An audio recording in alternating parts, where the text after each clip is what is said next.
ఇదెక్కడి మాసరా మామ. అయితే రోజు మనం కూరలలో వాడే పుదీనాతోని ఎన్ని ఆరోగ్య లాభాలున్నాయి ఎరికేనా?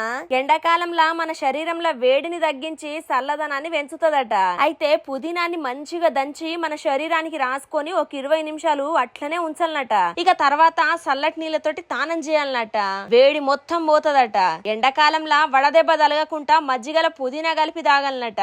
ఇక కడుపులా వికారంగా అనిపించినప్పుడు పుదీనా వాసనను చూస్తే వికారం అటు అయిపోతుందట. తలనొప్పితోటి బాధపడేటోళ్లు సుత పుదీనా ఆకులను ముద్దగా చేసి నుదుటి మీద ఉంచితే ఉపశమనం లభిస్తదట.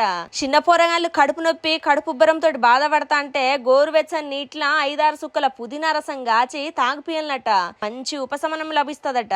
ఇక నోటి దుర్వాసనతోటి ఇబ్బంది పడేటోళ్లు పుదీనా రసాన్ని నీళ్లల్లా కలిపి పుక్కిలించడం ద్వారా క్రిములను దూరంగా ఉంచి దుర్వాసనను పోగొడతదట.